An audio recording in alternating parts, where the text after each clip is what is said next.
So, as many of you know, my father worked for the British Navy. Um, he served all around the British Empire, and he, um, so he brought me up in a particular way. Everybody knows that about my dad. Um, so my dad, um, he always taught me that with the Brits, right, and with the Navy, right, so you can do your thing and go and fraternize, right, when you're not on duty, when you're on shore leave, not when you're on the mission. So I was raised to not fraternize on the mission. The most important and most professional difference between a British soldier and a French colonial soldier was the fact that the French colonial soldiers bred with everybody everywhere that they were, and there's no rules against fraternization. But with the British officers, there were rules against fraternization within the population, especially when one was on duty. So that's the main difference in the rule with the Brits and the French or the Dutch or the Germans.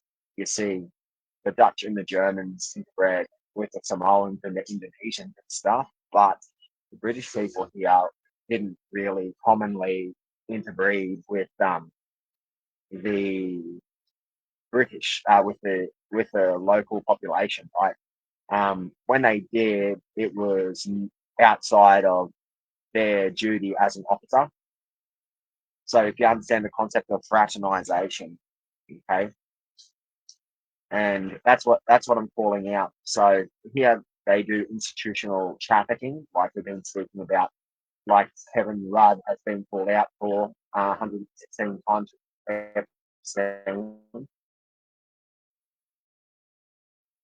So yeah, so the Australians, they're not at a point yet that they understand that fraternisation is like not professional behaviour, especially when it's becoming an officer.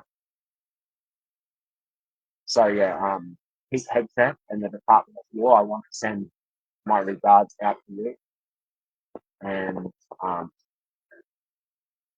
see, they live in a world of their own here.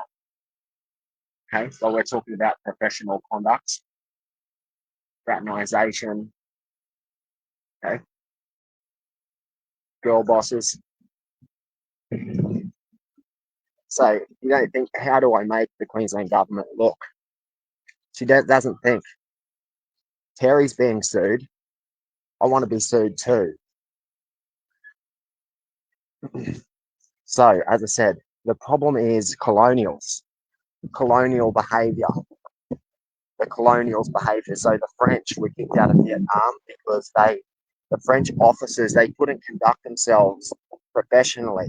They had to do everything in a cruel way. They had to have sex with everybody. Okay, so that's a made up words here.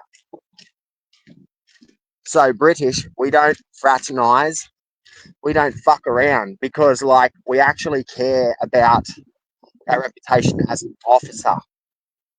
So see, like back here, she's gonna get fucking sued. I don't know that,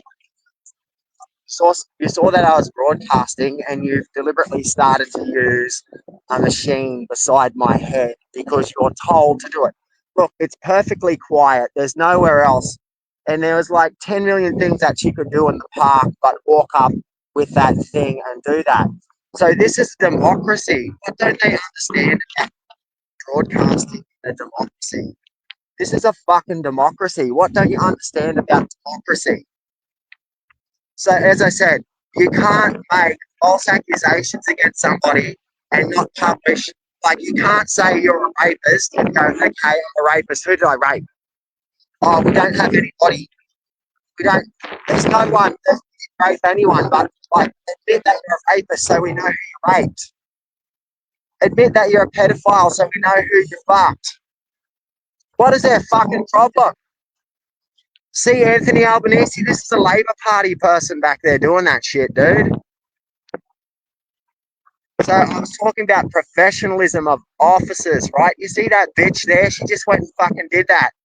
She's a fucking Sunshine Coast employee, DEI cunt, girl boss cunt, slut.